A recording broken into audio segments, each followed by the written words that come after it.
Ebintu nno munnange byatabuse wakati wa Dr. Jose Chameleone, Juliet Zawedde kw'ossa munnange n'omujjanjabi Wizzo. Omujjanjabi Wizzo atabuse ayagala kudda waka. Naye katusooke tubeere nga tukuwa audio ya Dr. Jose Chameleone omulwadde ng'ayogera ku nsonga zino kyekiriwo, lwaki Pallaso munnange yatabuse, lwaki Pallaso yeekyanze era ki ekiddako. Katukuwe audio eno eya Dr. Jose Chameleone. Ugambo utya my brother.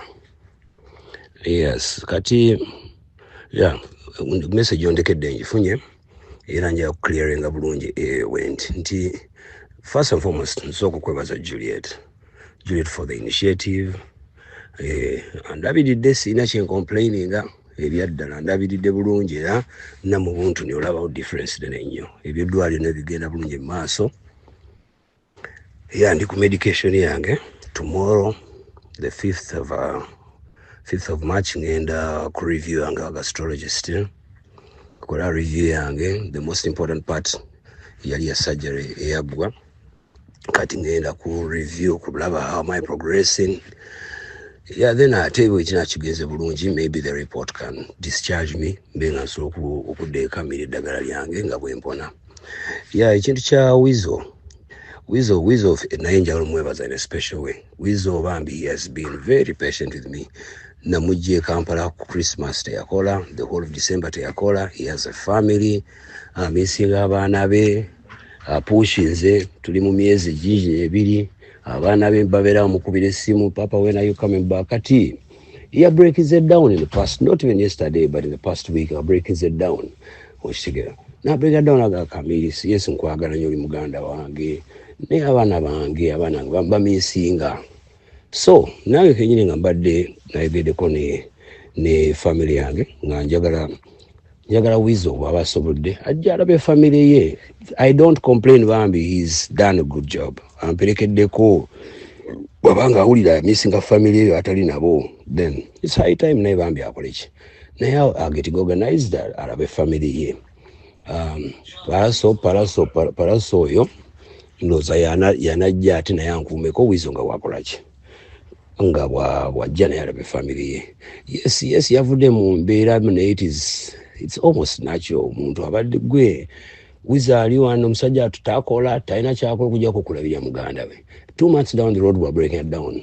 I fully understand him. Era simujjako credit ye. He's a superman. Sijimujjake naye ng'ebisigadde ddagi nice. Lwakuba nawe oli ku mulimu nawe oli wa munju wali badde nawe osobola okujja nawe n'onkuumako ebbanga lisigaddeyo. I think I'm halfway the journey now. Otherwise, I thank everybody for the prayers. Mbebaza nnyo. Nebaza ne government kuba ne government ya playing a role nene nnyo okunzijanjaba. Nebaza nnyo ne president wange President Museveni. Yes, abantu bafaayo getting treated. Bisigadde Mukama y'anaamanya. Bisigadde Mukama yasinga okutegeera yasalawo. Kale my brother, thank you so much. Video eno soko jimpere like atera mukwano gwangu subscribing ku YouTube channel yaffe. Kati tugenze ew'omujjanjabi Wizzo avuddeko obuzibu bwonna. Wizzo yagamba kimu munzize ewaka. Omukyala wange bagenda kubeera nga bamuntu walako. Omukyala wange munange nja kuddayo nga amaka gafudde. Saagala maka gange gafe nga mukulu wange Dr. Jose Chameleone we gafa ebiteyabyogedde. Ndese byange okitegeera n'omukwano abaana bange bamisinga bwatyo bwavuddeyo n'abeera ng'agamba ne Juliet Zawedde ekyokurekodinga omuntu ng'atamidde. Wizzo ye yabadde atamidde wadde nga byabadde ayogera byabadde bituufu naye munange bamurekodinze atamidde. Yatabukidde Juliet Zawedde n'alyoka amugamba kati nziza wange ne Pallaso naye abeere ng'atandikirako awo. Alasa abadde kaweweevu naye munange bwe bituuse Pallaso yagenda okuba nti nate ajjanjaba omulwadde. Katusooke tubeere nga tukuwa obutambi buno. Take me home, nigga. I wanna go home. Pussy. Bombo class. Bombo class. Oh, I need. Take me home. Njakulekana. Take me home. Take me to my home. Hello. What's Sina, that? Sina right. No. Yeah, No. Sina right. No. Hey, let's go. Let's go to another place or maybe where I can find peace. Let me go to peace. Maybe this is not peace. Let me go. Maybe. Yeah. Amantwali waka kirabika nkwagala nnyo Mama Julie. I love you so much. Mami nkubulire mukyala wange bagenda namunzibako nga ndi wano ng'ate sinyumirwanga mami omperezanga endogoyi. I don't like people in my house. Mami nange ennyumba yange nagirekayo ewaka nkwagala nnyo ne don't disrespect me. Mama ntwale ewaka sijja kukubira ade n'essemu sijja kukubira ade n'essemu mami wange nkakoze kyensobola kyonna olaba najja luli nga ndi munaku nesasobola kusigala mu America. Mami wange nkwagala nnyo kinnumye mbu I'm even talking shit ekitegeera ama mukyala wange mukyala waffe ntwala ewaka ngende ewaka mukyala wange bagenda namunzibako onyumiza ogulidde bamuyitaani Busheke muganda wange nomugulya engoye zakakaaga mukyala wange yeetaaga just akamotoka let me go home and hustle ntwala ewaka nkwagala nnyo Mama Julie nze ondaba muganda wo mutabani wo nkwagala nnyo Mama Julie naye nga nkooye wamma ntwale ewaka nga nzijjayo kamenu aba yakyaliwo nze amasijja kusigala wano nga sinyumirwa wamma ntwale ewaka ndabe ku baana bange abaana bo balina ne courage ekwata essemu ne bandikodinga ntamidde nyumiddwamu. It's just one night. Mama ntwale ewaka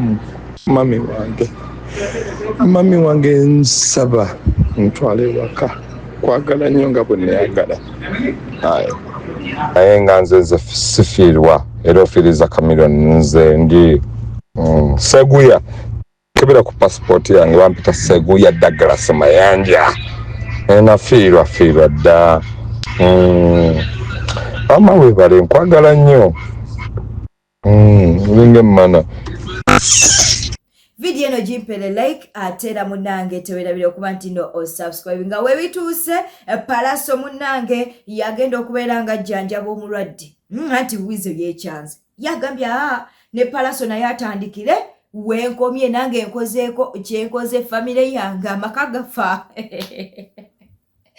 Bwatyo no bwavuddeyo n'alyoka agamba Palaso abadde kaweweevu naye kati yagenda okujjanjaba omulwadde olunaku lwaleero agenda kubeera nga ate addayoko mu ddwaliro bongera okuba nti no bamukebera balabe oba waliwo enjawulo ng'asobola okudda mu ggwanga lyattu Uganda oba agenda gira abeerayo bwe bityo nate webiri erudda eyo. Naye nga munnange Chameleone kale senga tewayisa bubi Daniela senga yakujjanjaba okitege senga Daniela yajjanjaba omulwadde kati Palaso waagaana awo maama Chameleone bambi abagenda okugenda jjanjabe.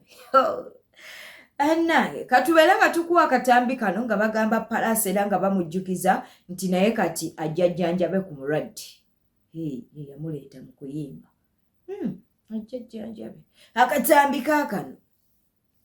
Yes, pregnant sister muganda wange Wizo manizo wano wamma waliwo kasita egenda akasakulatinga naye nga wamma ebyaddala wamma njagala kusooka okweyanza Julie zawedde muganda wange sister wange bambi yebale byonna byankoze mulwadde asambagala bambi naye ngakuba wamma nkooye ama Christmas sajja n'abaana bange nyoya nakoma balabala sitiya banaye nga wala nnyo mama mpulira nze ntende waliddwa mandagala ku ttaka ere Palaso atandikira awo ekirungi mu Amerika munnaabwe atandikira wa mada gino esamanko I'm sick and tired nemuchalange bana muntu alako katugendeko munange ewa mukyala wa Pastor Rosias Bujingo yoyo goli mukulaba yoyo goli mukulaba batugamba ali lubuto wolingizaako mu kiteeteeyi wadde kinene olabanga era ali olubuto olabanga ali olubuto naye munange bawe yatugaana obyogerako kati mune tetujja kuwera nga tubyogerako nnyo naye maama ku mutimbagano maama tuusu tebamuli bulungi bamugamba dizayina mutuge byoyambadde tetubitegeera oba lwapa yayambadde binene nga temusobola kulaba bulungi lubuto bannayuganda basabula Suzanne Makula okitegeera mbu munnange byayambala mbu tebabitegeera ate nze nalabye ng'anyumye mpozi wa kamera yataakubye bulungi dress eno naye nga dress woogiraba kale yoyo munnange mukyala Bujingo ng'atendereza Katonda agamwebaza olw'ebirungi ate byamukoledde katubeere nga tweyongerayo ttiimu Nambwayo mulabuddwa era nga babalabula ye ttiimu Suna Ben nti bino bye muzzeemu simanya Suna Ben jangono ne results za DNA mbwebyo si bye byatutwala mu kkooti bavuddeyo ne balyoka babatabukira n'olyoka bagamba nti ensonga yakuba nti nno Haji Kamoga aleeta ekyapa nga kuliko Suna Ben singa kuliko munnange Nambwayo okitegeera no mbu naye ebyo bye muzzeemu ebya DNA munnange results mbu byakuba nti no bibajja ku mulamwa mbu omulamwa gwa kyapa katubeere nga tukuwa akatambi kano Madamu Nambwayo ne bakwano bo temudayivati nga bannayuganda omulamu omukulu gwa property si gwa DNA test oba omwana wa Suna Ben oba si wa Suna Ben tusigale ku mulamu omukulu ogwa property omanyi bannayuganda mulina nnyo diversion DNA test ezookoze ziwe bbiina peyibe yazoogerako kati mwagala tudayivatinga tuve ku mulamu omukulu ogw'ennyumba n'ettaka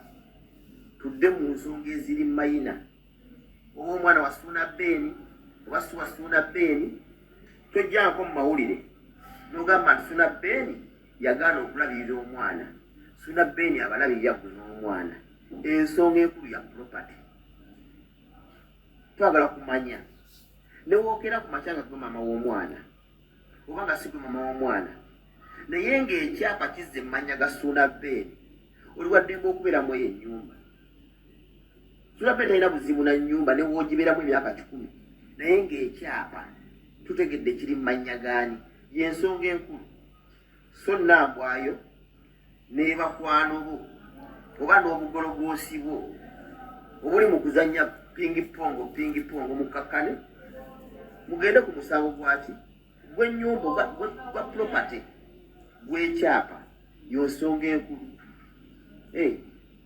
Suna tagamba nkooti omwana siwusiki Suna Ben ayogera Kamoga property nanatakali kati gwakyoyita diversion y'omwana mukakkane ekyokuli waliwo omuvuka gwendabye babuta ye flex biki ng'abuta eziyitibwa DNA test azitadde ku media mbadde neebuuza ddwaliro ki oba muntu ki akkiriza DNA test z'omwana we okujja ku media stop fooling people era mbadde nsaba bekikwatako oyo ovuka kubeta obasula babiki akwatibwe atwalibwe ku mbuga z'amateeka atubuulire eyo obuvunaanyizibwa abujjawo okukwata medical reports oziteka ku social media Eddie Kenzo munnange avuddeyo ne yeebaza Katonda nalyoka agamba nti Katonda yamujja eri munnange ku nguudo amusitudde era avuddeyo nalyoka agamba nze siri bubi we ngamba nti nno ndi bubi mba nimbye Katonda mba ndyazaamaanyiza Katonda nze amazima gali nti siri bubi era bwe nkugamba nti ndi bubi mba ndiri Katonda z'amaanyi nze have achieved as far as music is concerned kirabo kya kitone kyange kyayita ne we nali nkisuubira oshegeera naye nze siri mulungi omu Mukama waaba amaze okusitula n'abaako waakuteeka otandika okulengera wansi gy'ovudde oba kitegeera oluusi otandika okulaba obuzibu obuliyo nga weetaaga okuwa omukono abatanavaayo bajje eno gy'olabye ebirungi ebiriyo osegedde empungu terya bire East or West home is the best. Nze tikinkakatako kubanga abayimbi bannange mbayitako ne zi Range Rover zi Prado zaani mbayita okujja okunkyalya bansanga ku nsozi nga bo basula mu ghetto. So nga ate nandibadde nyina kye nsobola okolawo kubanga nze nyina kye nalaba kye bataalaba. Buli omu nagaye wayimiridde walabira omusana n'enjuba nze eno gye ndi nyina kye ndaba bo kye batanalaba oluusi abakyaliko wansi. Ensonga lwaki nakomawo nnwanirira etteeka bwe liyita batandika okufuna ssente nabo beeyagale. Then we can sit on the same table and we celebrate all together, not only me. Soko subscribinge mukwano, likinga, leka obubaka bwawo mu comment section. Kiriza berenga mbuzaako ku mikwano gyaffe bano Wamanga, Samuel ogamba otya, Sali Matovu ogamba otya, tuyina Joy Namutu, Nabire Justin, Semakula Belinda, tuyina Tracy, Nsamba Kevin Charles, tuyina mukwano nga fayitibwa Aisha Kawala, tuyina Beatrice Matovu, tuyina Nankuke Esther, Mubiru Fiona, Kagude Charles, tuyina Fatuma, tuyina mukwano nga fayitibwa Chokunda. Chokunda tukutumiddeko Janet ogamba otya, Ellen Sali tukutumiddeko, twagala kutumirako ku Namutebe Darat. Katubeere nga ate tweyongerayo. Junior Munanga avuddeyo n'alyoka agamba nti no Uganda erina omusajja gwe bayita Honorable Nsereko. Junior Munanga avuddeyo n'alyoka agamba Uganda erina omusajja ow'amagezi, omusajja ow'obwongo nga munnange Honorable Nsereko. Katukuwa akatambi kano na lwaki mu bannabyabufuzi bonna ono gwanokoddeyo. Nsereko ye mugezi, is very intelligent. Honorable Nsereko ye munnabyabufuzi yekka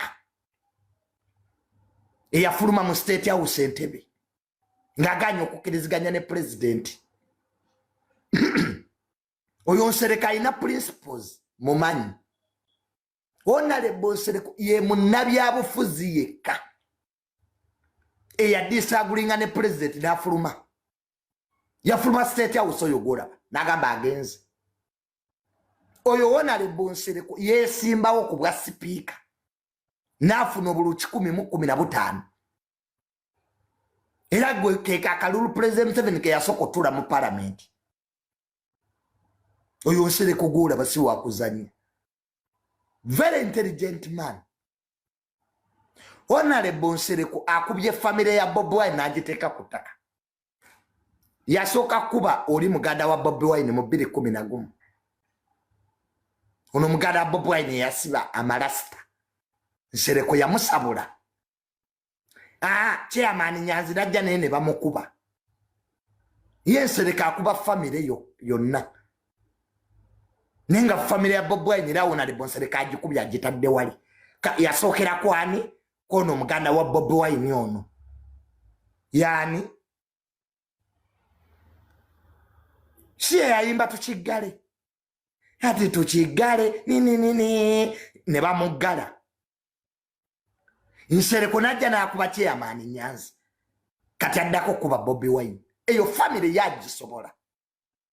Family ya Bobi Wine ye Honorable Nsereko yakuba Eddie yawe. Wano 2010 omanyi mwerabira mangu. Honorable Nsereko yakuba Eddie yawe akalulu. N'akuba chairman Nyanzi. Kati adda ku Bobi Wine family yonna agikuba agimalawo. Ago ge tusobodde okuba nti no tukufunira essaawa zino naye weekuumire kweno yokka essaawa yonna tuba ate tukuwa amalala ge tuba atufunyeewo. Naye towerabira kuba nti no olikinga video eno gimpere like, towerabira kuba nti no subscribinga, n'okuleka obubaka bwawo mu comment section. Wera bulungi, weraba.